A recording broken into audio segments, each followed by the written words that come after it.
thank This Mayur bhai and conference will Ankit now bhai be recorded. for giving me this opportunity and giving this opportunity to share some glimpse on the subject matter that I had been working on for years now. So, as the topic to start with is company versus LLP.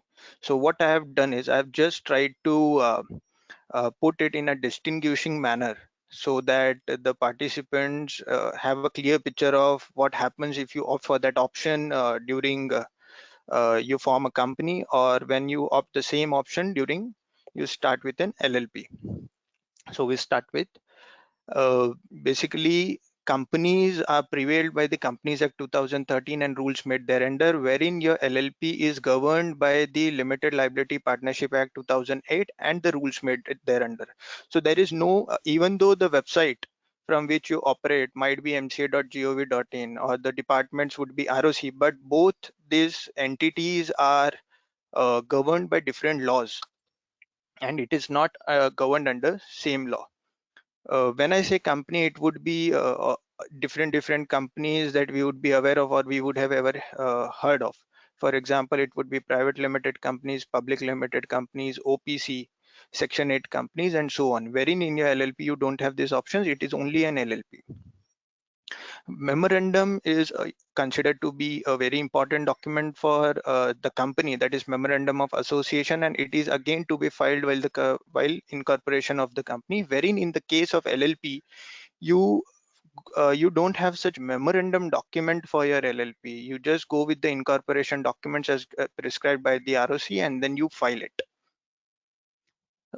Third point is memorandum should contain state in which it is incorporated. Now, this memorandum of association has its prescribed format, and this format has 5 to 6 clauses covered in it. Among those, one is the state in which your company is to be formed. So therein you have to mention the state in which your company is to be incorporated, wherein in the case of LLP, there is no such provision of mentioning your state over there. So this gives you a bit of an add-on advantage in your case of LLP, that whenever you are changing your registered office address of your LLP, you're not required to go to ROC and like you would be required to intimate to ROC, but do not need to follow the procedure as or the lengthier procedure that has been mentioned in the company's law. Whenever a entrepreneur or a business owner is willing to form a company, his company should always have a name named as limited in the case of public limited companies, wherein if it's a private limited company, your name always ends with private limited company. The same thing has been given in the case of limited liability partnership. So when you form a limited liability partnership LLP, your name ends with either limited liability partnership or LLP. Now herein there is a very interesting part is that when you form a partnership firm or when you start a partnership firm, you never go through or run through the procedure for your name reservation, wherein herein there are the rules and guidance given for us to understand the uh, name that you are applying, so that the perpetual succession concept which has in LLP and company is not hampered just because of the name. The cost of formation of a private limited company obviously depends upon its authorized share capital, and there is no ROC fees now for a private companies having authorized capital up to 15 lakh, wherein the minimum ROC formation cost for an LLP till the time it is formed is approximately around 500 rupees. Herein, when I mentioned that memorandum of article, again, the another document, that is articles of association of a company, is a very important document for it, as it gives you the entire guidelines how your board and company would be operating.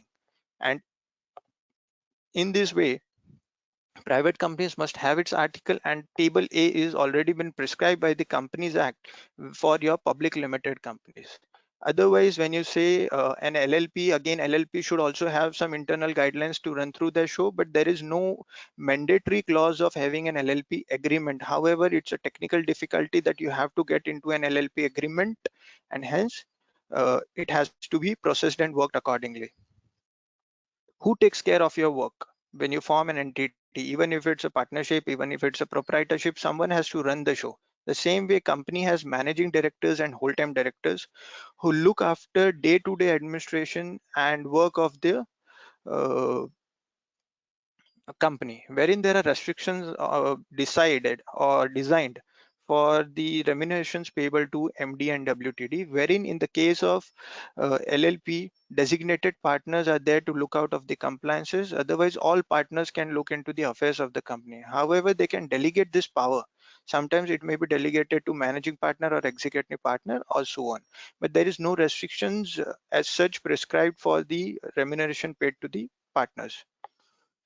Individual directors or members does not have authority in conduct of business of the company, wherein if you see the partners always have a business unless and until your agreement has any clause contrary to it. Restrictions on remuneration to director as per Companies Act, and there are no restrictions when you go into an LLP. Who should prefer an LLP? Definitely, if you have an asset, say if it's a company or it's a partnership or it's a entity which was formed just for the need of holding an asset, should prefer LLP because it is assumed that there is no business transactions happening over there. Wherein best for joint venture companies, all partnerships and associations of person which look towards a long-term business should go and enter into an LLP business because that gives you a limited liability shelter. Any company who is not having bank loans, yeah, definitely herein when I say any company is not having bank loans, then here it has to be noted that if your company is having a good business, then it is not advisable to go or get yourself converted into an LLP even though you have a big bank loans. Professional firms like yours, to the allied members present here, CA, CS, CWA now, which is known as also CMA, can form their business entities under LLP.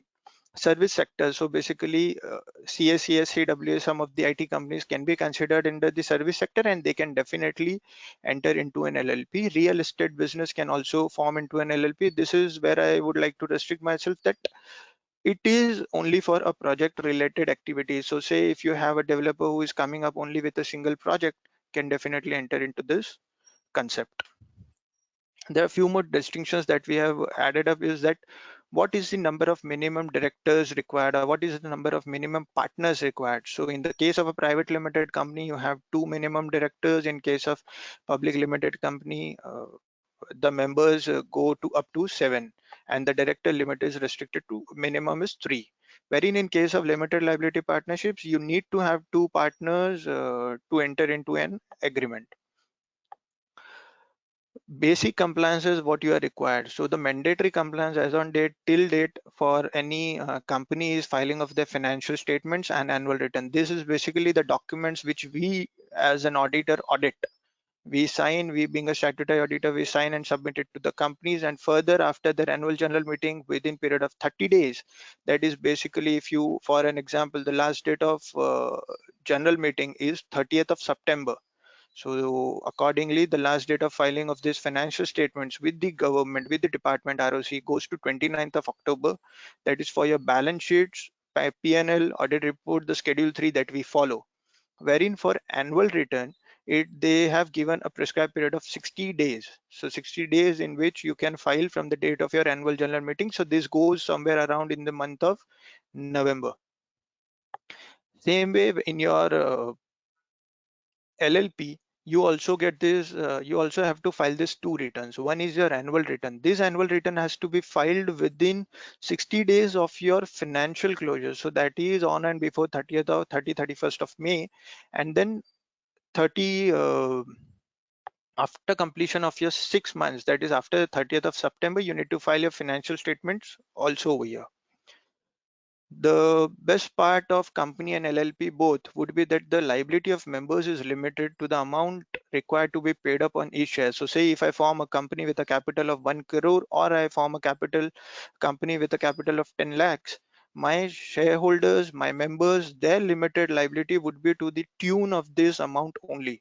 Wherein in the case of limited liability partnership, yes, it would be to the extent of the contribution that they have agreed to.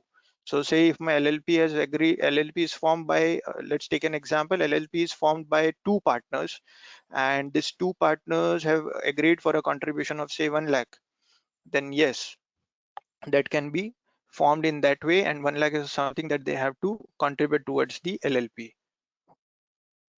The directors over here act as an agent of the company and not for the members. So directors herein are only and only agents. So you can also consider them as an employees of the company who are there to run the show and do the business for the company, for the members, but they are not acting as an agents for your members. Wherein in your case of your LLP, partners act as an agents of LLP and of other members. In the case of company, your ownerships are easily transferable by a simple mode of transfer of shares. So if I hold say 10% equity or 20% equity, and at any point of time I want to exit, I just need to follow the procedure and these shares can be easily transferred. Wherein in the case of your LLP, everything is governed by your LLP agreement.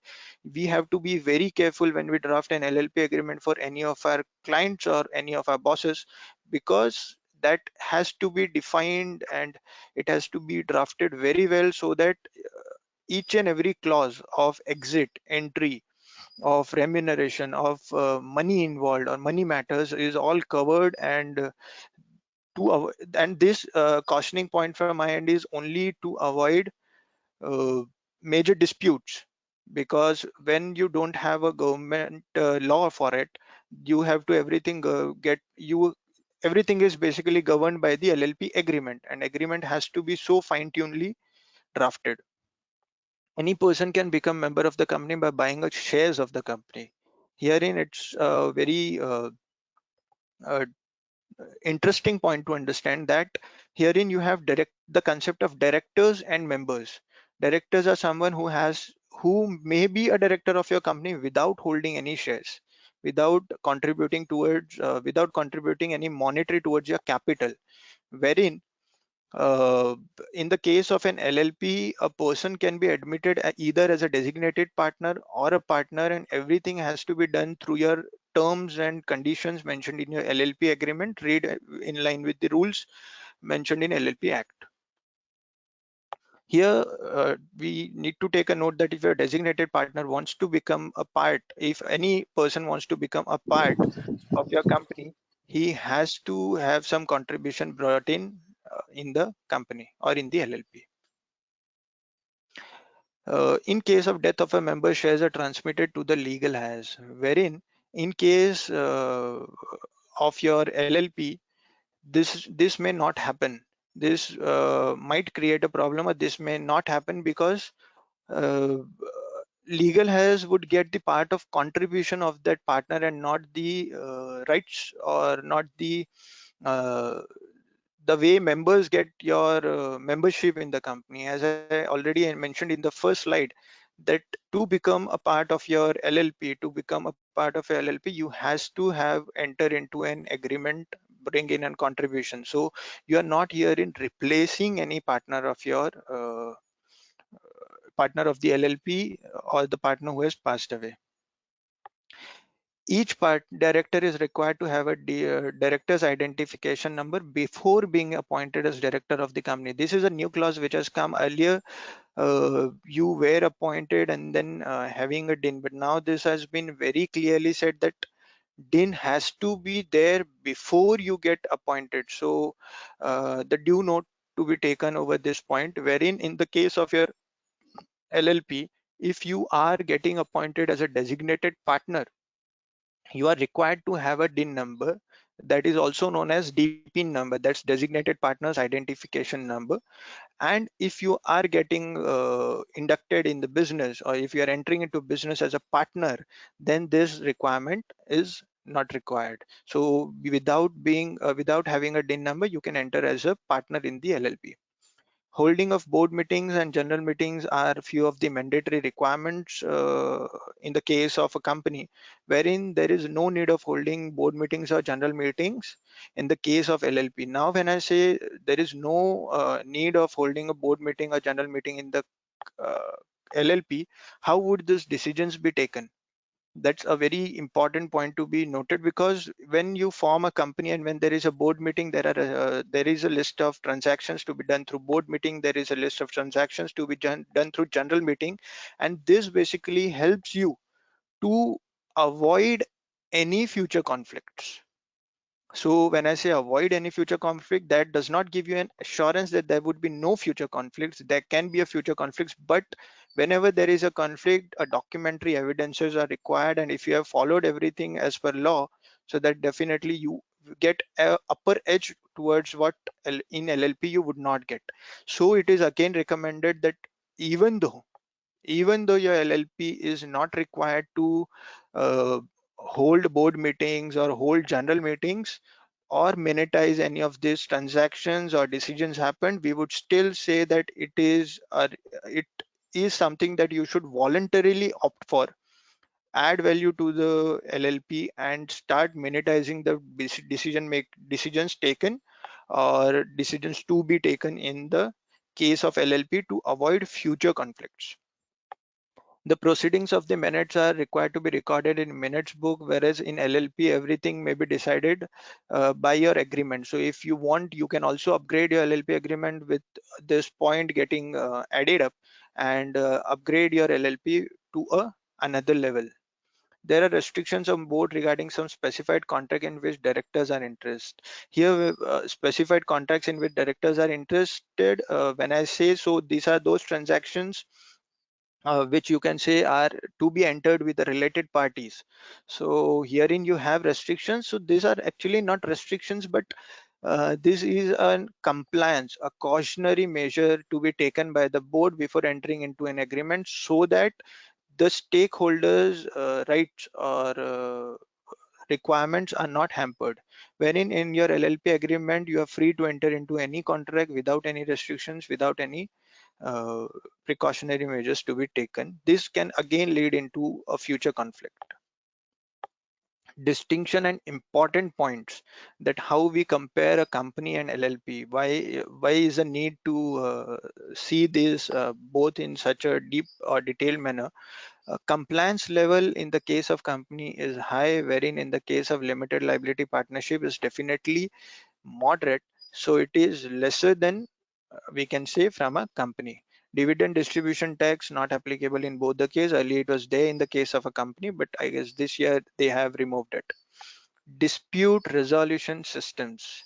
Herein you have NCLT. Herein you, in the case of a company, you have NCLT, National Company Law Tribunal. You have RD office. You have different authorities or different platforms where you can go raise your voice, raise your concerns, and try to protect your rights. Wherein in the case of limited liability partnership, there is no such defined authority or defined statutory body designed for it. So if there is any dispute in the case of a limited liability partnership, you have to turn up to either a civil court or a criminal court where this transaction goes, or the kind of transaction it is. Already we know these courts are so highly flooded with the work, so we can assume that when would this justice happen, wherein in the case of a company you have this proper statutory bodies defined and designed who are only taking care of this work, and there you definitely get an upper edge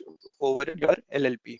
Making investment in shares, yes, your companies, your LLPs both can make investments in share. FDI, ODI is definitely company is eligible, wherein in the case of a limited liability partnership where there is automatic route available, or 100% investment is available, there definitely FDI is allowed. NBFCs, again, if you are entering into an NBFC business, then it's advisable you go with the format of company. Limited liability partnerships are not yet covered under it. From bankers' point of view, now after, I guess, this point from bankers' point of view becomes very relevant after our finance minister has announced many schemes for your MSME. So your bankers always consider company to be favorable for giving loans, and limited liability partnerships, it is not such that they are not considered, but when you compare it from a with a company, definitely limited liability partnerships are not that favorable when you opt for a bank loan. Information at public domain, yes, companies information would be easily available or the higher exposure towards it, wherein limited liability partnership also has a similar kind of exposure, but the only thing is the agreement is not uh, visible there.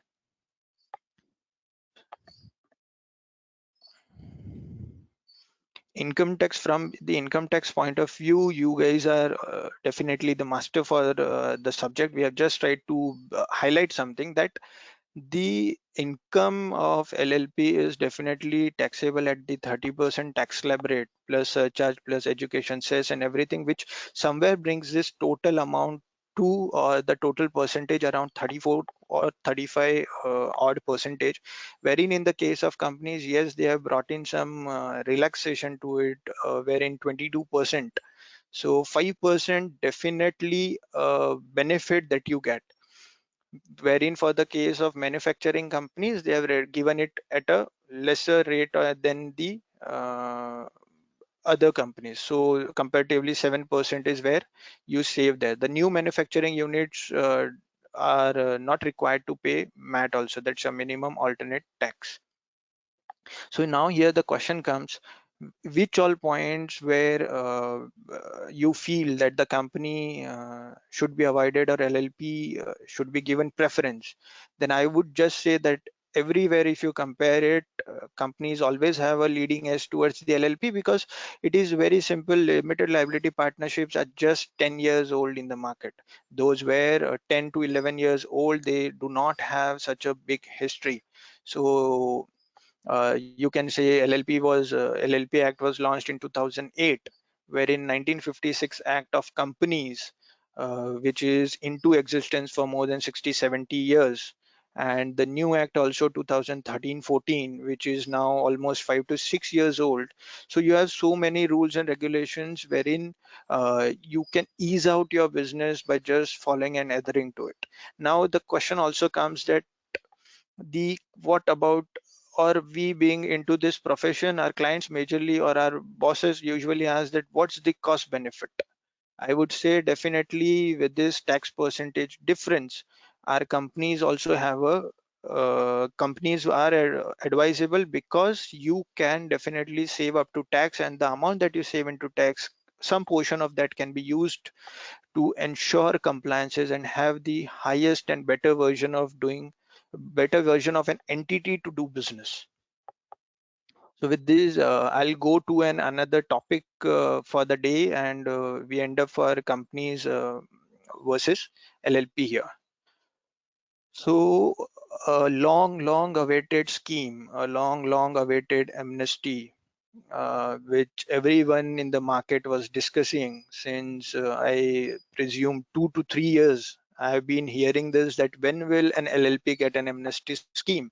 When will an LLP, when will my partners save in money to the returns that they have missed, to the filings that they have missed, and save their fees? Because the day LLP has come, so that is from 2008-9, whenever you miss anything, 100 rupee meter that starts. So finally this scheme has come. This scheme is known as LLP settlement scheme. MCA has, wide its circular dated 4th March 2020, announced this LLP scheme, and this was say you can say couple of weeks before the lockdown. So this is known as original scheme, which was effective from 16th of March and was to end up on 5th of June.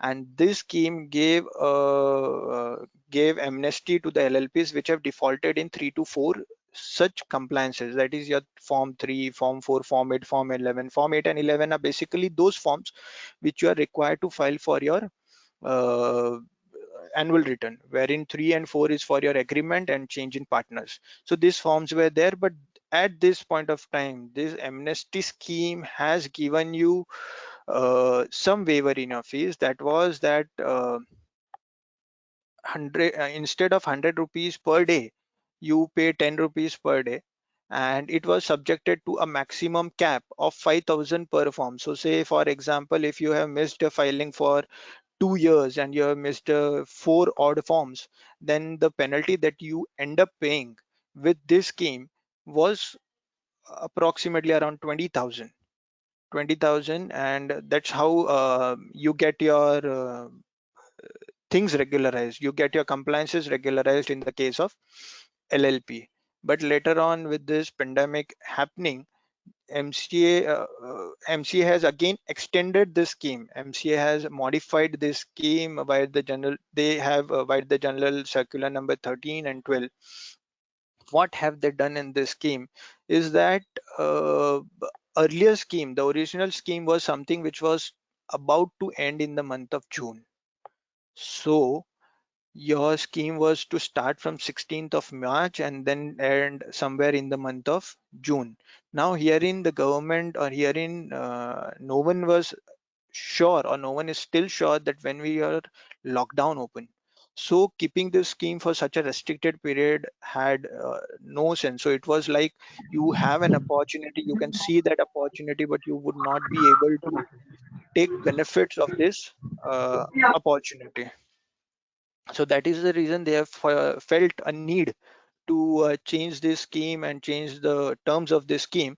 And these schemes, or these terms, were brought in into the picture similar to the company fresh start scheme, CFSS scheme, which was announced. So in the general circular 12 they gave a hint of it, and then the 13, then the circular LLP has come. Now we have just tried to make it in a distinguishing manner. I always believe that when you see a comparative study, you get more clarity on the subject. So same way the original scheme was from 16th March 2020 to 31st. Earlier date was uh, June, and modified scheme says from 1st April till your 30th of September 2020. So now any thing that you have missed out in the case of an LLP can be rectified till the period of 30th September 2020. What was the defaulting criteria? So say any of the belated documents which were earlier allowed were considered up to the date of 31st October 2019. So that was 6 to 7 months back when this scheme has been announced. So that was an idea to, you can say that idea was that the last filing of annual return, the financials, Form 8 that you file during the month of September, October, that should be covered. But in this, then they skipped to see that whether if there is any Form 3 or Form 4 which would have been missed. What about it? There might be a idea about by the government that that would definitely not be for such a longer period, and hence they would have restricted it to 31st of October. Wherein now in this new scheme, any filing which is pending up to your 31st August 2020 can be filed. So again, a big jump of almost, you can say, 8 to 9 months has been given for the belated documents. So any documents which are in an additional fee coming to your clients, coming to your bosses, coming to any of your colleagues, and which is not filed till the August 2020, can avail this scheme and file it. Now herein they have brought a very big change. That is, what about your additional fee? What is the amount of additional fee that you are going to pay? So my friends, herein in the original scheme, your fees were restricted to the amount of 5,000. That is the amount of additional fee.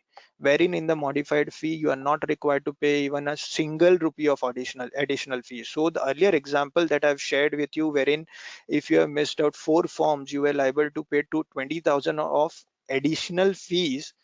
Herein you are not required to pay an additional fee of even a single rupee. So herein your LLP saves out to 20,000 rupees of an additional fee. So this is an additional fee and not your normal fee. Immunity for from prosecution. So yes, LLP shall not be subject to any prosecution for such defaults which have been happened. Whom scheme is not applicable to. So to whom this scheme was not applicable to. So herein they have given a bit of negative kind of a definition, wherein they said that the scheme shall not apply to filing of documents other than this. So they have given 4 to 5 documents wherein uh, you can file, and rest all these documents would not be allowed to file under the original schemes, which is made. And also your LLPs who have applied for striking off. So this form 24 is for striking off, that is removal of name from the register of companies or LLP. Wherein now in the case of new scheme, they have given more than 10 to 12 forms which can be now filed. So these forms are now available. The list of forms is available on the MCA website. We just need to when the moment we open MCA website, on the left hand side we see the list of forms which are now allowed. So definitely these forms are much more in number than what earlier forms were. And again, here in the same clause is there that the companies who have applied for striking off, LLPs who have applied for striking off, would not be eligible for this.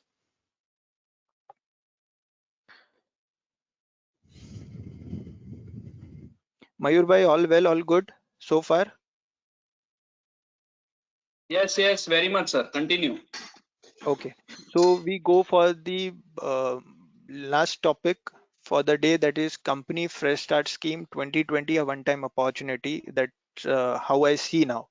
Uh, Likewise, LLP Company Fresh Start Scheme has a history to it, has a process to it. We'll go through the entire history. Now, what has happened? As I said, that the LLP Act is very new. It is just 10, 11 years old, wherein your Companies Act has a long history.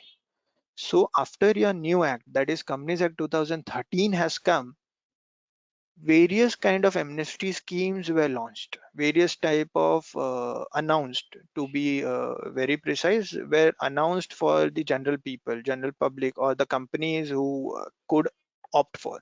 So the first scheme which was announced was CLSS scheme. So that was Company Loss Settlement Scheme. This was announced somewhere in the month of somewhere in the year 2014.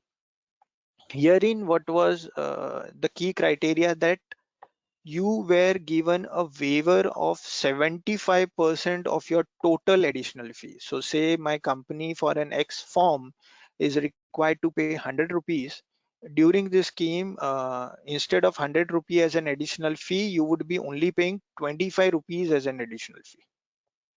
And this scheme, when it was launched after it was noticed by the department or by the MCA that there are many companies who have missed out their filings, or their directors are getting disqualified because of this scheme, and have some period and can rectify these things. And so 75% was an incentive given to the companies, and it was a motivating factor, because you see companies have saved a huge amount of additional fee at this point of time. After 2 to 3 years, companies availed this scheme, and few of the companies were still ignorant to it. And then there was a wave, there was you can say there was a flow, a flood of directors getting disqualified. So the new act was there somewhere in the year 13, 14, and 2 to 3 years have passed, wherein section 164 said that if you have missed the filing for a period of 3 years, you would be disqualified for a next period of 5 years. So the directors always had this, the directors who were into this or who have suffered because of this flood, this scheme was basically launched for them. This was known as condonation of delay scheme. Herein, government has not given any incentive to you. Government has not given any monetary incentives to you. Here, you were only given an opportunity that if your directors are disqualified, you had a golden opportunity to safeguard your disqualification, safeguard yourself from getting disqualified for being appointed as a director for a period of next 5 years. So this scheme gave the benefits there. So first scheme was where your companies were on the verge of getting disqualified, were on the verge of getting striked off, and you actually genuinely wanted to rectify your mistake, so you paid some 25% of additional, you were out of it. Another opportunity was like a punishment, but along with it gave an opportunity that yes, you can come back, you can again restore your directorship and act as a director and run the show. Now this scheme of CODS never gave you a waiver of any additional fee, so the companies were required to pay additional fees. And if they were willing to get themselves rectified, or the directors wanted to safeguard themselves, had to file CODS form, and this form has charged them an additional 30,000 rupees for the particular compliance. Now in 2020, so first was in 14, then was in 17, and now this 2020, so a gap of 3 years between all these schemes. This scheme has been announced. With its name itself, we can understand company fresh start scheme. They are giving you an opportunity to start fresh.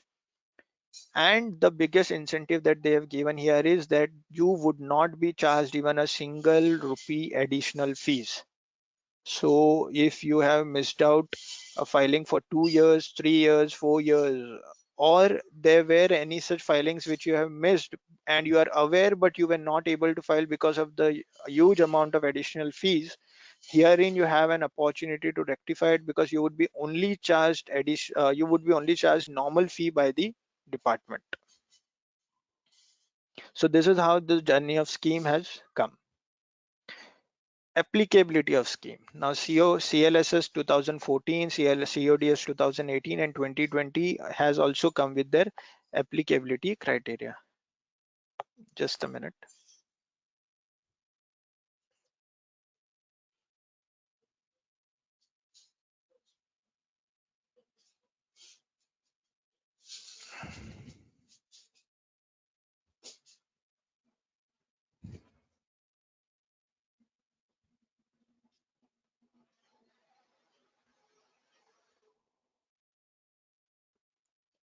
CLSS scheme was who was defaulting company in the case of CLSS scheme. Defaulting companies were companies who have defaulted in filing of annual statutory returns only. Then CODS came, which meant the companies who have not filed financial statements or annual return, and for a continuous period of 3 years. Now, this CFSS scheme says any forms that you have not filed, the forms that you have not filed, you can file in over here. Now, the forms which were allowed in the case of CLSS were only 7 forms. In the case of CODS, the number were increased and it were 15 e-forms, wherein in the case of CFSS, now we have 64 odd e-forms which we can file under CFSS scheme. So the ambit of CFSS scheme and the opportunity given by the ministry to the companies, to the consultants, to safeguard their clients, to safeguard the company, to safeguard the business is huge. Now the forms which were not allowed. So other than these 7 e-forms, none other forms were allowed. Other than the 15 e-forms in the case of CODS, no other form were allowed. But herein, in this case, they have specifically mentioned 5 e-forms which you cannot file. And out of these 5, 4 e-forms as such, which are related to your borrowed funds, that is related to your charge filing, CHG1, CHG4. So these are those forms. And another form which is not from the family of charge, but a, form which is used to increase your authorized share capital, that is SH7. So these are 5 forms only which have been excluded by CFSS.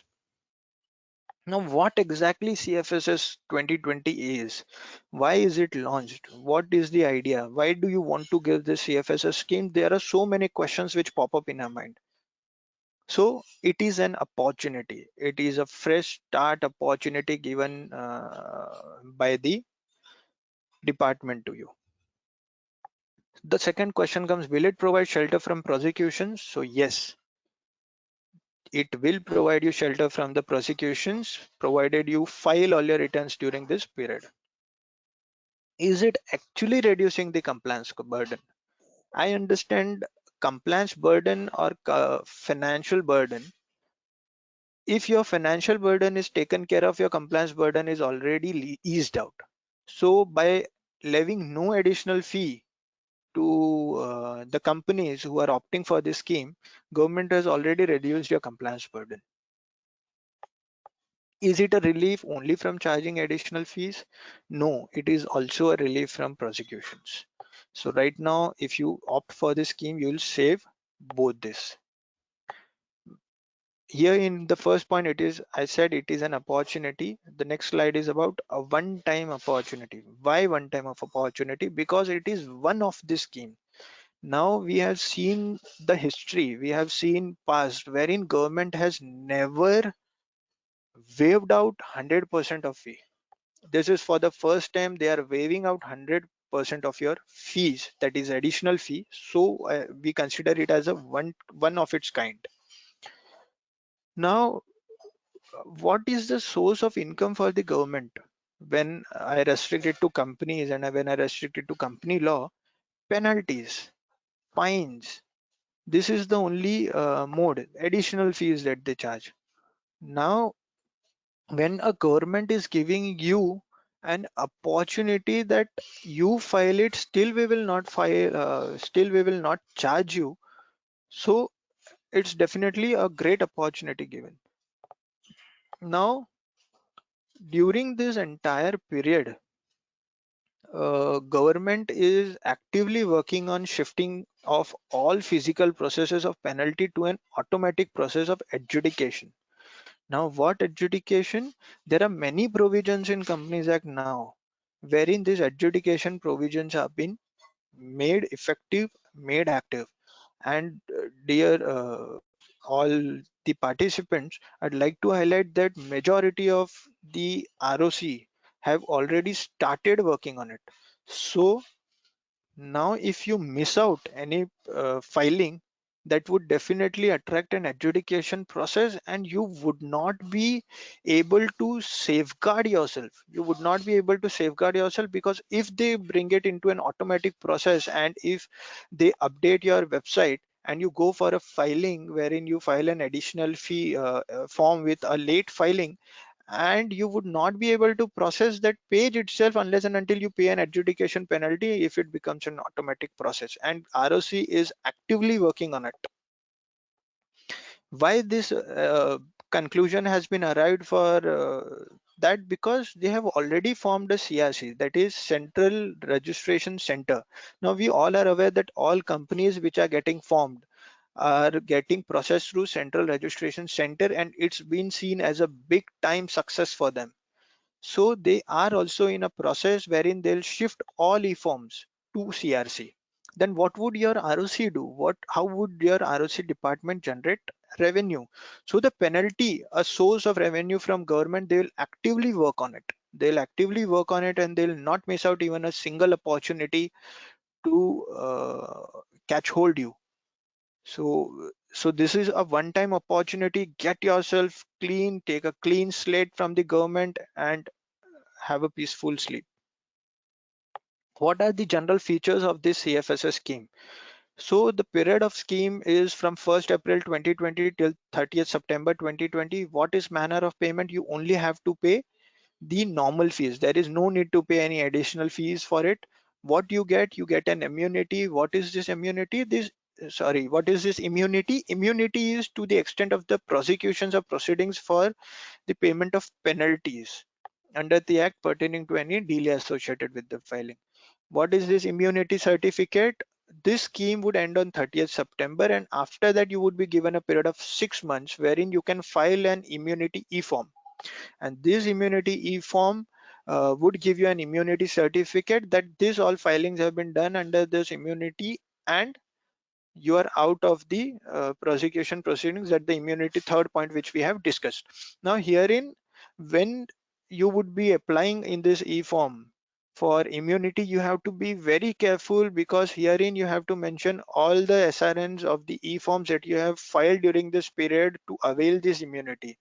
If you miss out any form and if you have filed this e-form, then that particular missed e-form would not be considered.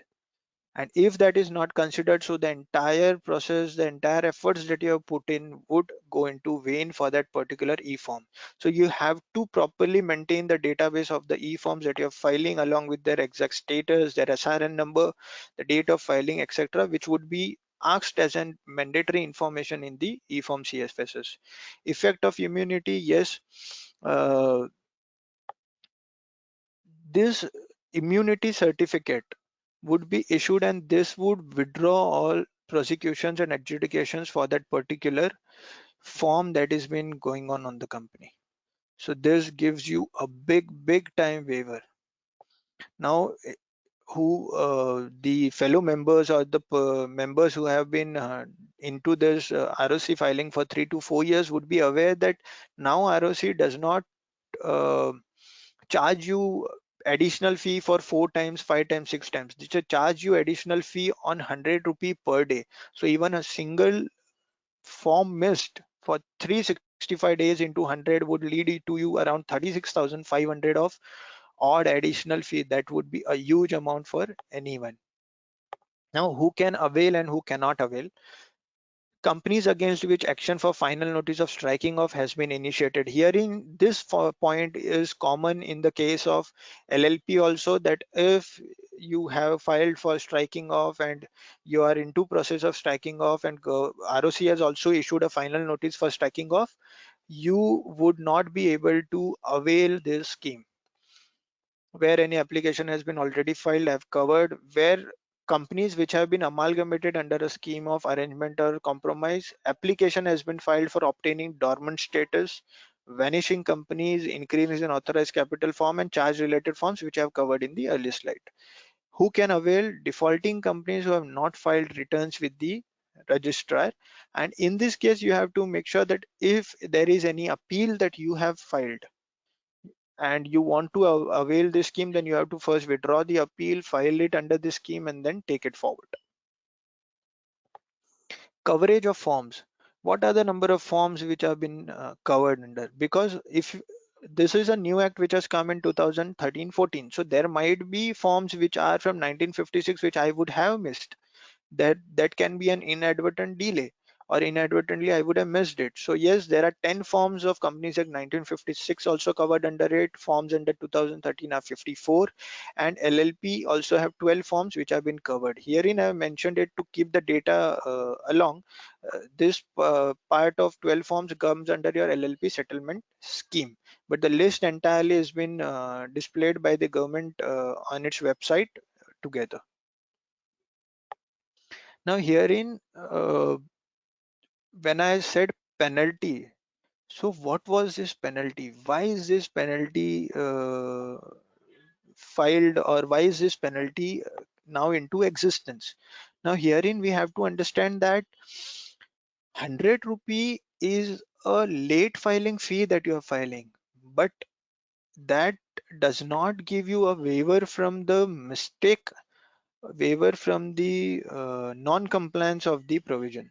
So say if you file 23 AC ACA, or if you have missed to file these forms during the scheme, and then if any adjudication proceeding comes, so it would be 500 rupees per day. It's a huge amount, because if even if it's a delay of say 365 days, but when it is 23 AC, it would be a delay of 6-7 years.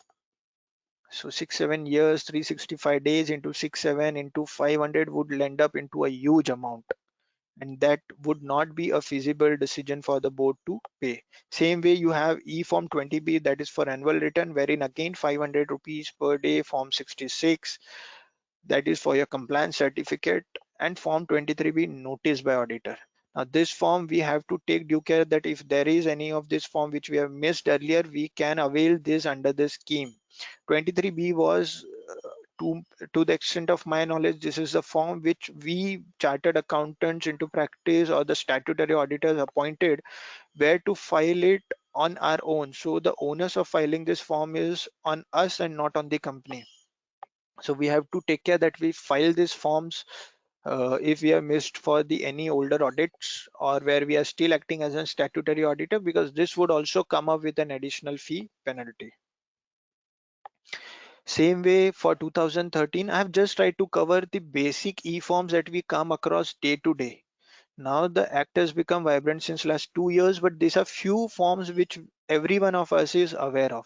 So say if you have missed out AOC4, that is again filing of your financial statements, your company is liable to pay this penalty.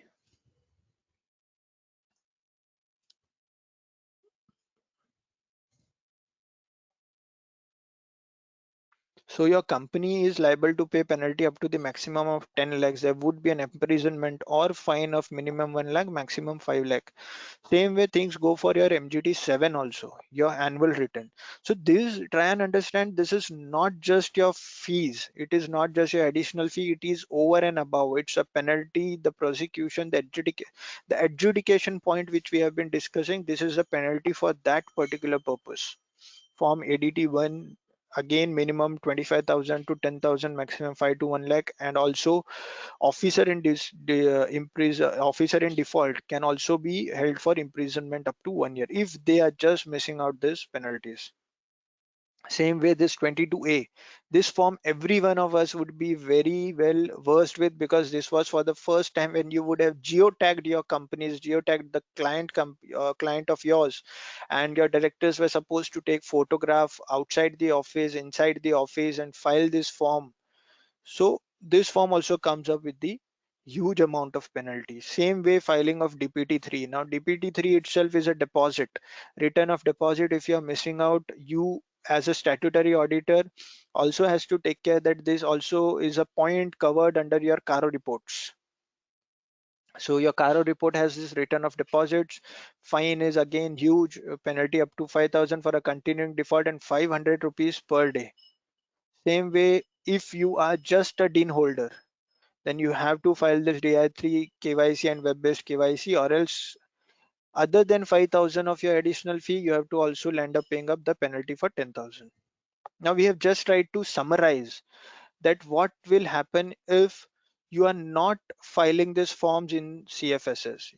There might be many people or many directors of yours who would come across and say कि चलो हम file नहीं करते, 2 साल का file नहीं किया, क्या होगा, कंपनी स्ट्राइक ऑफ कर देगा, मेरा डायरेक्टरशिप को ब्लॉक कर देगा, and they would be least bothered about it, but they have to be cautioned. It's our duty that we have to caution them that their directors would be in a big time trouble, because herein it's in the first scenario that I've taken our dummy company having two directors, and there is only default of 1 year, that is for 365 days. So this is I've considered from my due date from 30th of September 2019. So these are returns of 1819. So say if you have missed AOC 4 or your MGT 7 and ADT 1, and days of default which you can see in the first column is 202 and 173. So your late filing fee that we all are aware right now that it is 100 rupee per day would end up approximately around 45,000. But your one-time penalty, which we discussed in the earlier slide, that due to this adjudication procedure this might come, would be around 3 lakh rupees. Plus, they are not just stopping there. They have also added up a penalty per day till the time, because these all are continuing offense. So that would again be around 2,19,300. And if I club all this, it goes more than 5 lakh rupees. So how do we help ourselves? We keep struggling for our fees. We keep struggling. The employees keep struggling for their increments, for their appraisals, for their incentives. And in this period of COVID, where industry, the companies are struggling even to pay their normal salaries, and still if they could survive this period, but they do not file a form just for a delay of 1 year, and say adjudication procedure comes in, you would land up paying more than 5 lakh rupees. So it does not make any sense for any one of us to stop here. We have to get them complied. It is so serious now. Herein, we would were only aware about 45,300 as late filing 100 rupee per day fees, but no, this is such a big problem now.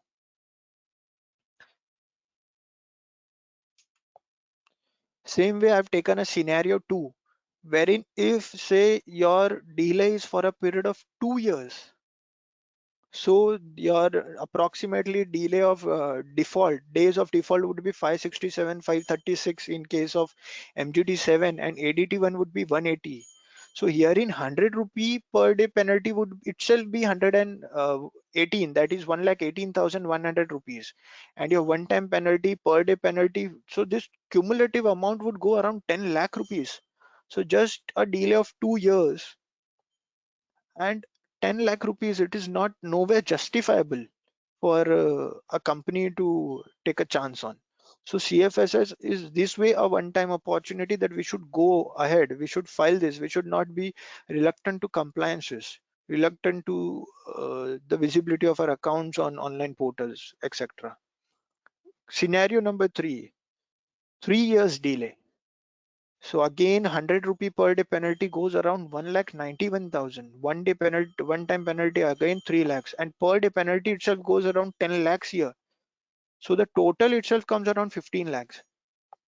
So if anyone has missed out for 3 years, so 3 years penalty can go up to this. So filing the forms before the CFSS scheme ends is so important. It is so, this is how this scheme is a one time in itself. This will not give you a same opportunity again. You will not get the opportunity again. And even if chalo, even if we consider and be optimistic that government still gives you an opportunity, and then they come up that you would be lending up paying 25% of additional, we'll give you 75% of this. So even of 15 lakh, if you are about to pay 25 lakhs, then too you would be ending up paying 3 to 4 lakhs, wherein during CFSS it is just zero. What did I miss? Now there would be many cases wherein we would be of an understanding that no, we have filed everything, our company is compliant. Then it's, these are the basic mistakes or the basic forms which usually companies miss out. So first is your DPT4. DPT4 was something when a new act has come and you had old deposit that was under 58A.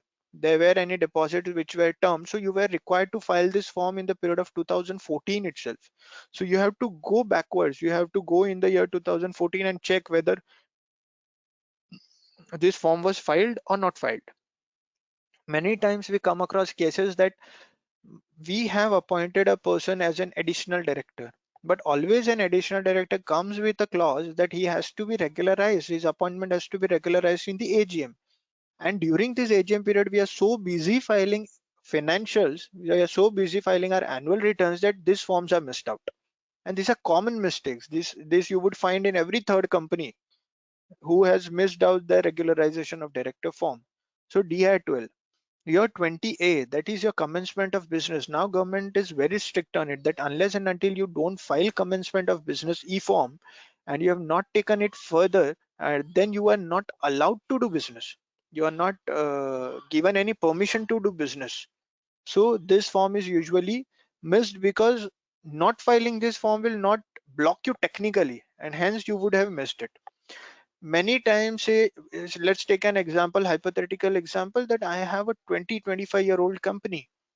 What I have done is I have a warehouse, I have various properties with me. So what they usually do, they shift all these books of account. They shift all these books of account to their another property, to the storage property, to the place where they store their books.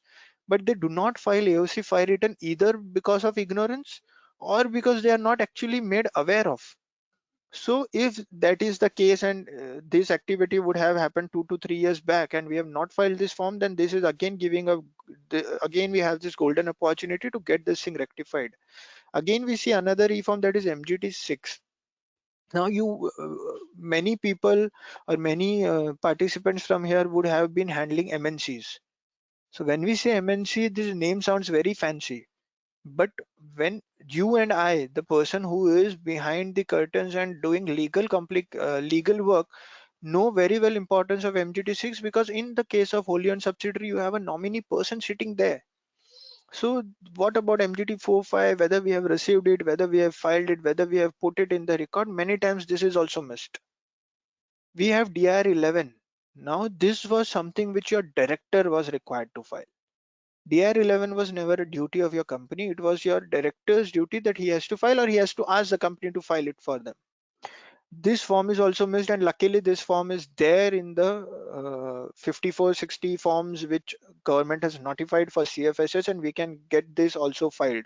So say if you have resigned from 2-3 years back and then your director or the company has not cooperated and not filed, then you can definitely go with it.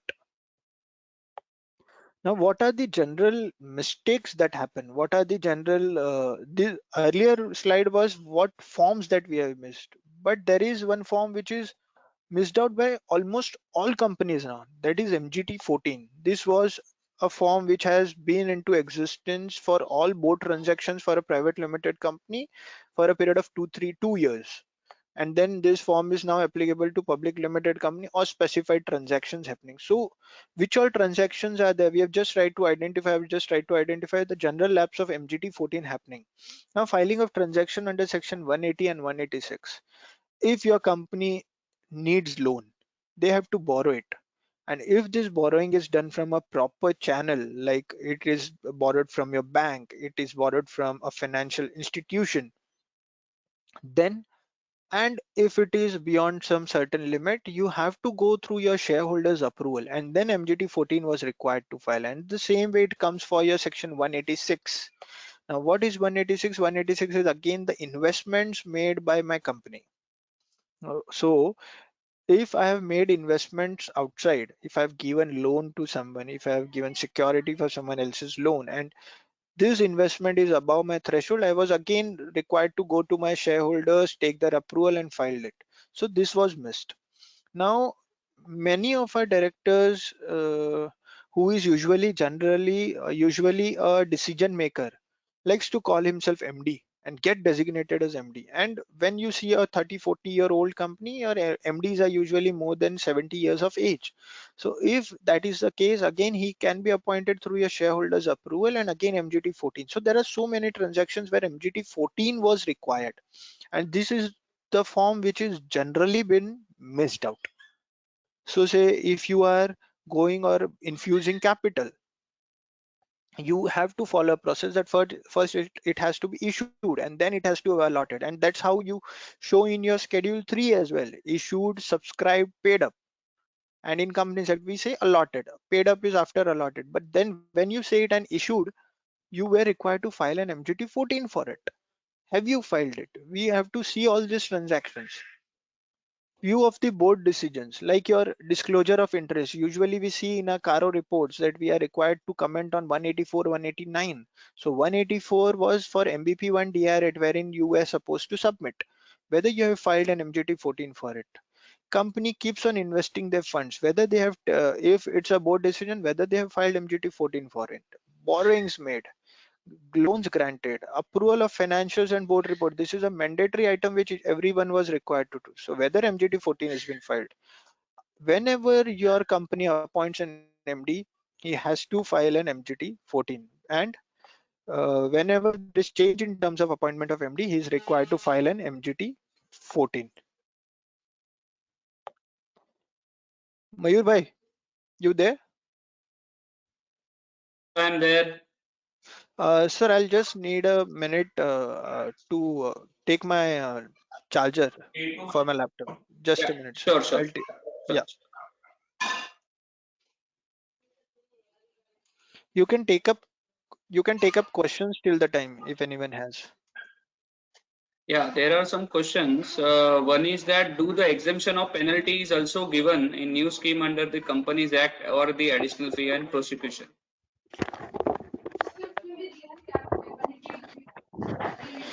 Yes. Hello. Okay. Ah, Yeah, it is given if only if you file these forms under the scheme. So if you are not filing these forms under the scheme, then after the completion of scheme, these penalties would be charged to you.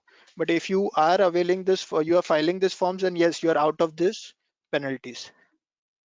Okay. One question from my side. What about the companies which have been converted into LLP and they have missed some forms earlier? So what will be the, matlab, do they have to file the forms again or what they are exempt?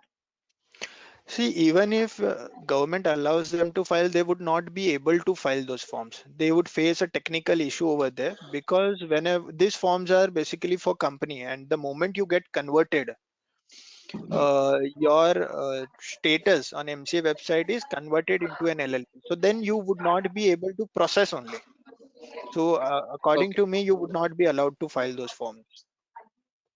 Okay. What about the penalties already paid? Can it be refunded in earlier No, scheme, like 2018 or 2014 year must be? Okay. nice question, but no, this would not be there because that's already gone into the pockets. Yeah. And the scheme is not applicable for a strike of companies, I guess. They are not able to avail the benefit of the scheme. Sorry, I missed it. Strike of companies, they won't be able to get the benefit Scheme of the scheme. is, You I already missed said. your Yeah. question, Mayur. Yeah, I'm asking that strike of companies won't be getting the benefit of the scheme, right? They are not allowed to file any forms under the scheme. The companies which have already stricken off. Hello, I missed it. Can you just repeat? I'm saying, hello, can you hear me now? Himanshu ji, can you hear me now?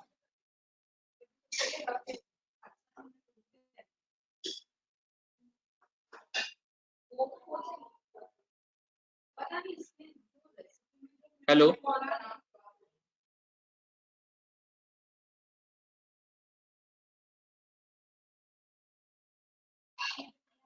hello,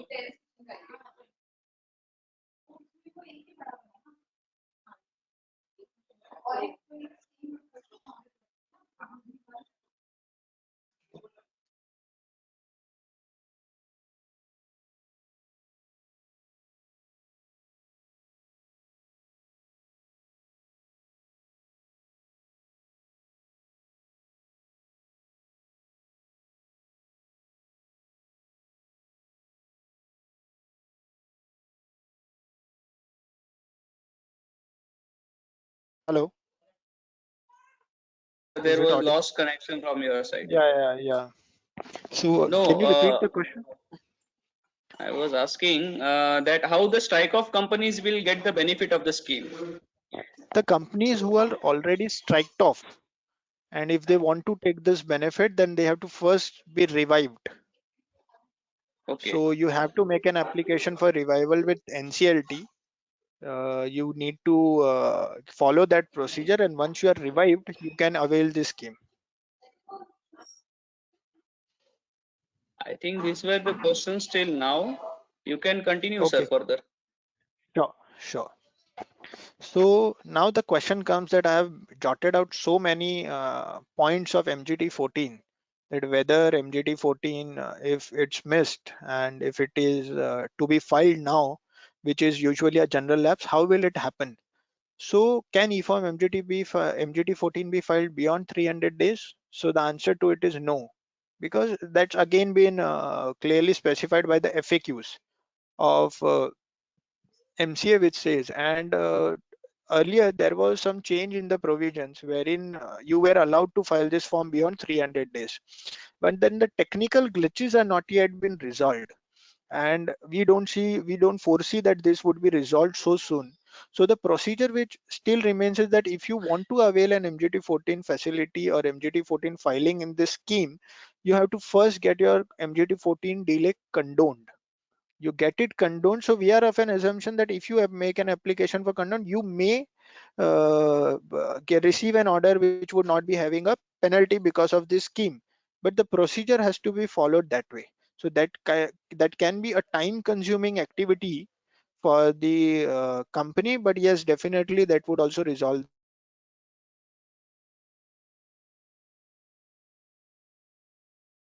Other company which was striked off, registrar of company can never be benefited of this scheme. So this was a question, a very smart question asked by the participant. So yes, the answer I've already given, that you have to first get your company revived through NCLT, and then you can file all your forms and take the benefit of this scheme. Whether filing of all pending forms restore the directorship of directors. Again, a big time question which is there in many entrepreneurs, consultants' mind. So the answer to it is clearly no. This scheme and filing under this scheme, if your director is already disqualified, then it would not remove his disqualification from this process. So disqualification removal is a automated process of, say, once the disqualification is done, it would be there with you for a period of 5 years. So this scheme would not give you a waiver, or this scheme would not be used or could not be used as a tool to come out of the directorship disqualification. What if all the directors of the company are disqualified? Can they still avail this scheme? So the answer to this is yes. They have a procedure through which you can get new directors inducted to the company from the ROC. It's a physical process. You can get it done the moment your new directors are there on the board. You can file all your returns with this new directors and you can proceed with it. Now, these were few general questions that we have been facing, or many of our clients, many of consultants like you, everyone would be facing. So, how can we take care of yourself, or how we can take care of ourselves, or how can we save our clients? So it has to be a process. There has to be tools through which we can identify and safeguard clients, because the penalty is huge now. So what should we do? So it is always advisable that your medium size and large size companies, wherein we see a business is growing, in next couple of years, they can be a good IPO candidate. Their business is growing very well. And at this time, board should focus more on business and not on compliance. They should get it. This is the correct time. They should get the health check done, that whether which all forms were missed for by us. Because for any such activity of amalgamation, any such activity of mergers, any such activity of IPO, you go department by themselves do an health check. So this is a one-time opportunity where these companies who have already accumulated a good reserves, and also the promoters are visionary, should go with an health check for at least 5 years. Second is the companies who have not filed basic ROC returns. They should definitely opt for this, because there is no additional fee involved. Companies who have faced due diligence and could not rectify due to heavy penalties. Now, any banker, any venture capitalist, any fund house who is ready to invest in your company does not invest unless and until a due diligence is done, or you are entering into any big deal and due diligence is done.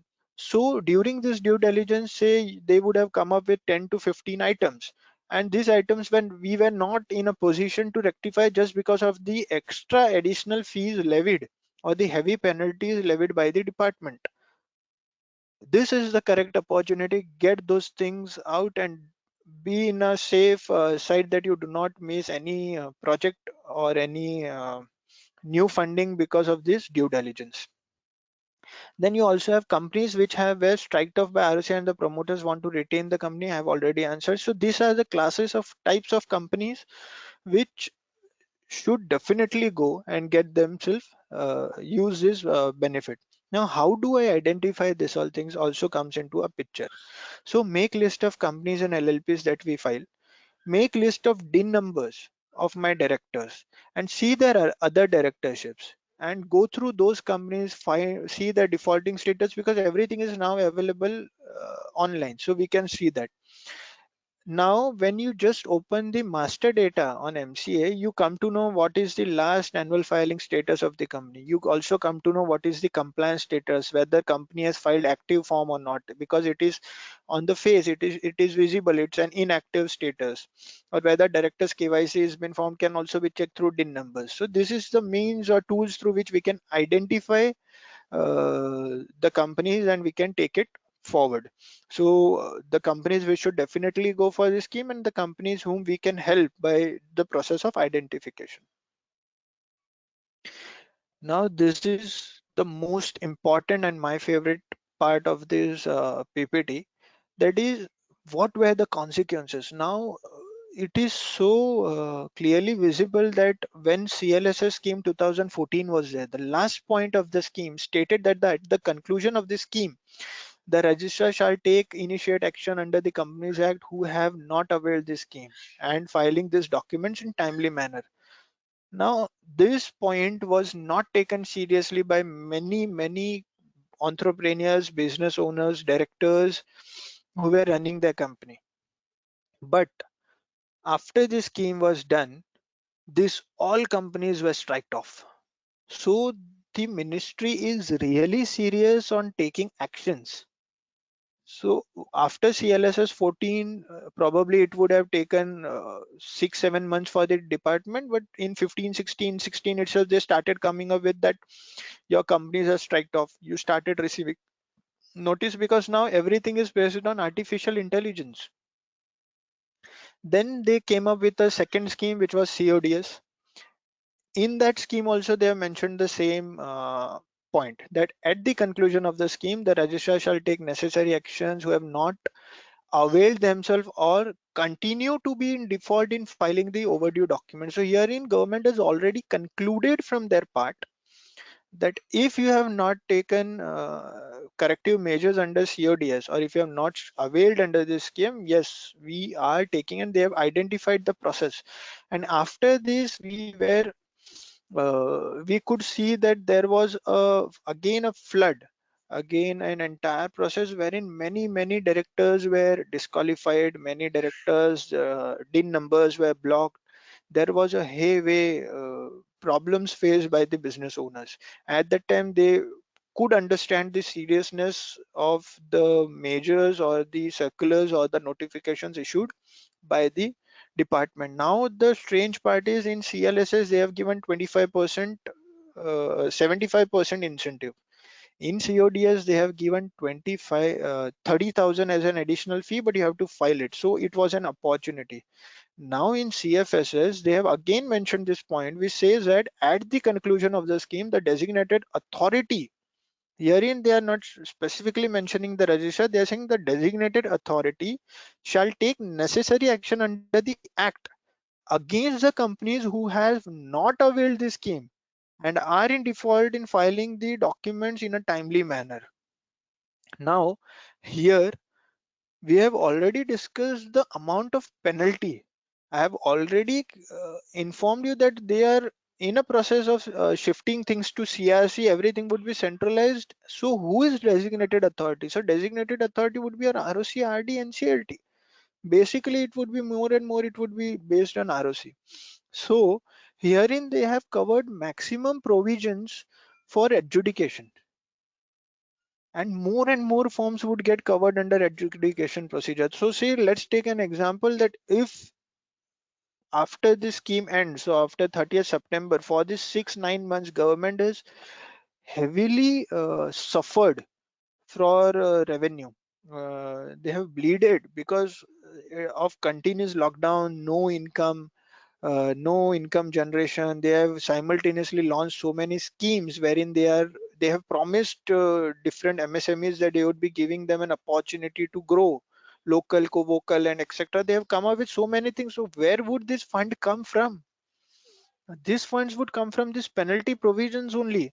And imagine if this is updated online, and if it is linked with any e-form that you upload at that particular point. So say if you are uploading an AOC4 for a period of 1 year delay, and at that point only it says that 100 rupee fine is say 365, 36,500, and your penalty is 3 lakhs, and you could only process when you will make that payment. So it would be a very dangerous situation. And this time, see, if you could see the language used in CLSS 2014 and CLSS 2017, it was very similar. Only last part that they have changed is because it was for specific document. Herein they have clearly changed the language. So this time they would come very aggressively. They would come very aggressively, and we would not be in a position to save our clients, to save ourselves, if we do not avail CFSs right now. So with this, I would end up my part on company and company versus LLP, as well as LLP scheme and CFSs. And we could now take up, Mayur bhai, you can take up question answers and everything. You can take Yeah, it forward from sir. here.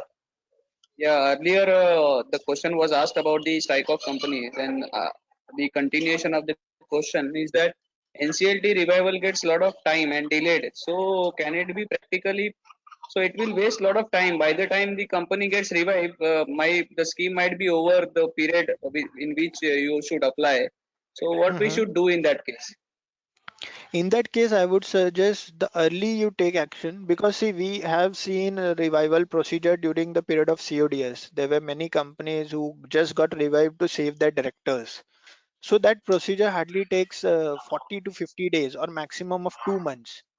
So till the timing, what I would suggest, that when you make an application for revival, simultaneously you have to be prepared with all other documents, all other papers, all logistical things has to be ready. So the moment your company is revived and you file an order, the same day or in day or two you file and start uploading all other forms. That's what best you can do. But NCLT is actively working, and they are reviving, or this procedure usually gets now closed within a span of 2 months. So they are not delaying it a lot. Now it's online, no, sir. It is online basically. Yeah, yeah, it's online. One more question was that what is the reason of having immunity form as the ROC will be having the data with them? Correct. Herein, see what happens during this particular period. There are 2 to 3 reasons. First is, say during this particular period you are filing few forms. Say you file a form for change of registered office address, and you would have filed it within time. And during these 6 months, there would also be multiple forms that you would have filed with a delayed period. So ROC would not, ROC is like our big boss. He'll not take an efforts to identify things. He would like to have a final report from someone and then issue this certificate. This is first reason. Second is, you have to see herein, it's not a sword on, or you can say it is not that the com- ROC is getting benefited through it. It's a kind of fresh start given. So ROC would expect you to do, and then on your declarations, on the basis of your declarations and everything that you do, they'll issue a certificate. Now this certificate would be used as a shelter by you everywhere. Suppose here in ROC does not issue a certificate, and then in future you want to claim it somewhere, then you have to really go, it is like having a certified true copy of a document from the department. That would be more dangerous. Herein you just need to upload and a certificate will come. It would give you a immunity. So it is like you have that certificate, it's a passport. You have it and you get through everywhere where you want it. I hope so I have answered. Yes, sir. I think there are no more queries as such. So I request our chairman, Sri Ankit Agarwal, to say vote of thanks to our speaker.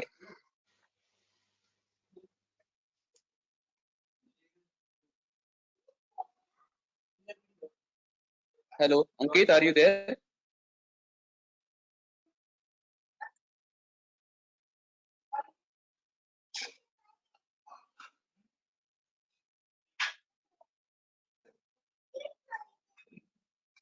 Ankit,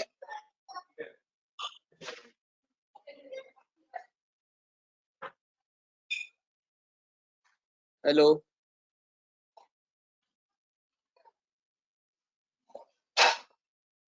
I guess he has some issues. So I might conclude, sir. Thanks a lot, sir, for having this session. You have beautifully explained the provisions with the old company law scheme, the settlement scheme, and the new scheme. and what are the forms which are required to be uploaded, and what are the exceptions and all.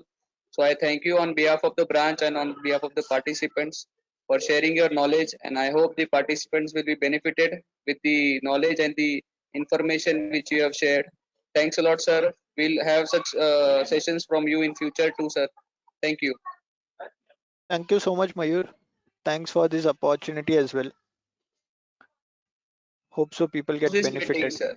Yes, yes, sir, definitely. Sir, people are asking for, participants are asking for your PPT, sir. Can we share? Sure, I'll confirm with our team once and I'll revert to you on this. Okay.